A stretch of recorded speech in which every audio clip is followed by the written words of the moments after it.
अथ देवशयनी एकादशी व्रत कथा। देवशयनी एकादशी का महत्व। ब्रह्म वैवर्त पुराण में देवशयनी एकादशी के विशेष महत्व का वर्णन किया गया है। इस व्रत से प्राणी की समस्त मनोकामनाएं पूर्ण होती हैं।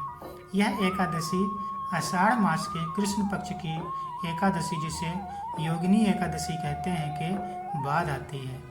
आषाढ़ मास के शुक्ल पक्ष की एकादशी को ही देवशयनी एकादशी कहा जाता है।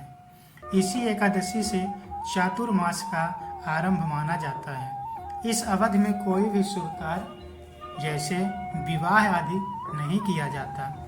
मान्यता है कि इस दिन से भगवान श्री हरि विष्णु क्षीर सागर में शयन करते हैं और फिर 4 माह बाद उन्हें उठाया जाता है। उस दिन को देवोत्थानी एकादशी कहा जाता है। इस बीच के अंतराल को ही चातुर्मास कहा गया है। देवशयनी एकादशी को देवशयनी, महा एकादशी, थोली एकादशी जिसे तेलुगु में कहते हैं, हरिदेवशयनी, पद्मनाभा शयनी तथा प्रबोधनी एकादशी भी कहा जाता है। देवशयनी एकादशी व्रत कथा।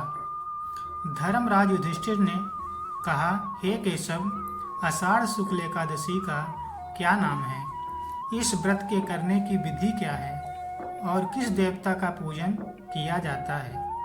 श्री कृष्ण कहने लगे कि हे युधिष्ठिर, जिस कथा को ब्रह्मा जी ने नारद जी से कहा था वही मैं तुमसे कहता हूँ। एक बार देवर्षि ऋषि नारद ने ब्रह्मा जी से इस एकादशी के विषय में जानने की उत्सुकता प्रकट की।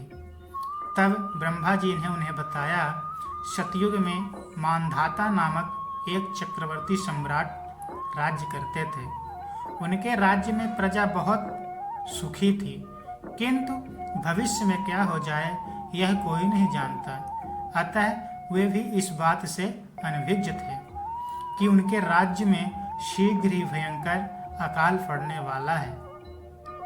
उनके राज्य में पूरे 3 वर्ष तक वर्षा न होने के कारण भयंकर अकाल पड़ा। इस अकाल से चारों ओर त्राहि त्राहि मच गई। धर्म पक्ष के यज्ञ, हवन, पिंडदान, कथा, व्रत आदि में कमी हो गई। जब मुसीबत पड़ी हो तो धार्मिक कार्यों में प्राणी की रुचि नहीं लगती है। प्रजा ने राजा के पास जाकर अपनी वेदना की दुहाई दी। राजा तो इस स्थिति को लेकर पहले से ही दुखी थे। वे सोचने लगे कि आखिर मैंने ऐसा कौन सा पाप कर्म किया है जिसका दंड मुझे इस रूप में मिल रहा है। फिर इस कष्ट से मुक्ति पाने का कोई उपसाधना करने के उद्देश्य से राजा सेना को लेकर जंगल की ओर चल दिए। वहां विचरण करते करते एक दिन वे ब्रह्मा जी के पुत्र अंगिरा ऋषि के पास उनके आश्रम में पहुंचे और उन्हें साष्टांग प्रणाम किया। ऋषिवर ने आशीर्वचनोपरांत कुशल क्षेम पूछा। फिर जंगल में विचरने व अपने आश्रम में आने का प्रयोजन जानना चाहा। तब राजा ने हाथ जोड़कर कहा, महात्मन, सभी प्रकार से धर्म का पालन करता हुआ भी मैं अपने राज्य में दुर्भिक्ष का दृश्य देख रहा हूँ।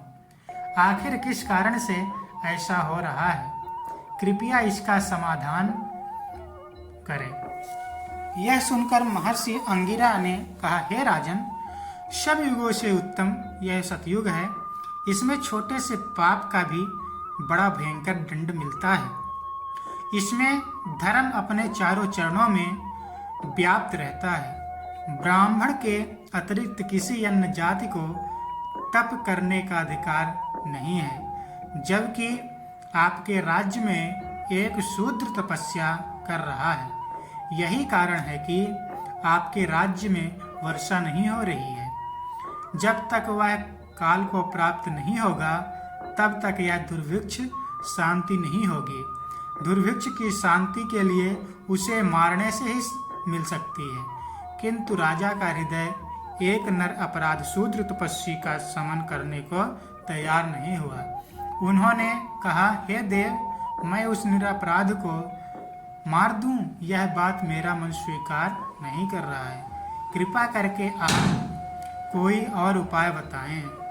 महर्षि अंगिरा ने बताया, आषाढ़ माह के शुक्ल पक्ष की एकादशी का व्रत करें। इस व्रत के प्रभाव से अवश्य ही वर्षा होगी। राजा अपने राज्य की राजधानी लौट आए और चारों वर्णों सहित पद्मा एकादशी का विधि पूर्वक व्रत किया। व्रत के प्रभाव से उनके राज्य में मूसलाधार वर्षा हुई और पूरा राज्य धन्य धान्य से परिपूर्ण हो गया। ब्रह्मवैवर्त पुराण के में देवशयनी एकादशी के विशेष महात्म का वर्णन किया गया है। इस वर्ष व्रत से प्राणी की समस्त मनोकामनाएं पूर्ण होती है। बोले विष्णु भगवान की जय। जय जय श्री हरि।